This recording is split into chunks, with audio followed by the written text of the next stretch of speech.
हर हर महादेव, जय श्री राम, राधे राधे। संस्कृति YouTube channel पर आपका हार्दिक स्वागत है। अगर आपको हमारी वीडियोस अच्छी लगती हैं तो हमारे चैनल को सब्सक्राइब करना ना भूलें और हमारी यूट्यूब फैमिली का हिस्सा ज़रूर बनें।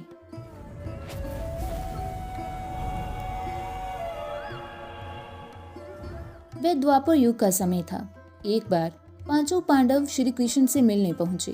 तब पांडवों के बड़े भाई युधिष्ठिर ने श्री कृष्ण से पूछा, द्वापर युग के बाद कलयुग आएगा, इस समय पृथ्वी पर क्या होगा और वो कैसे मोक्ष पा सकेगा? श्री कृष्ण बोले, तुम पांचों पहले जंगल में जाओ और वहां जो कुछ भी दिखाई दे मुझे आकर बताओ।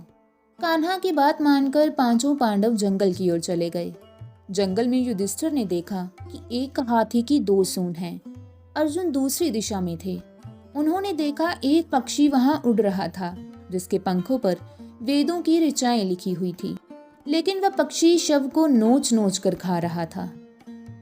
भीम इन दोनों से अलग अन्य दिशा में घूम रहे थे। उन्होंने देखा कि एक गाय ने अपने बछड़े को जन्म दिया था। वह अपने बछड़े को इस तरह चाट रही थी कि वह लहूलुहान हो रहा था। सहदेव ने जंगल में 7 कुएं देखे जिनमें पानी नहीं था और नकुल ने देखा एक भारी पत्थर का टुकड़ा पहाड़ से गिरता हुआ आ रहा था। उसे बड़े बड़े वृक्ष न रोक सके, लेकिन एक छोटे से पौधे के पास आकर वह रुक जाती है। दिन ढलने वाला था। पांचों भाई जंगल से लौट आए। सूर्य डूबने के बाद वे श्री कृष्ण से मिले। सभी ने एक एक कर अपनी आपबीती सुनाई। युधिष्ठिर द्वारा बताए गए घटनाक्रम का उत्तर देते हुए श्री कृष्ण बोले, कलयुग में ऐसे लोगों का राज होगा जो दोनों ओर से शोषण करेंगे, यानी बोलेंगे कुछ करेंगे कुछ। अर्जुन का उत्तर देते हुए द्वारकाधीश ने कहा, कलयुग में ऐसे लोग रहेंगे जो बड़े बड़े पंडित और विद्वान कहलाएंगे, किंतु वे यही देखते रहेंगे कि कौन सा मनुष्य मरे और हमारे नाम से संपत्ति कर जाए। अब श्री कृष्ण थोड़ा रुके और भीम के प्रश्न का उत्तर देते हुए बोले, कलयुग का आदमी शिशुपाल की तरह होगा।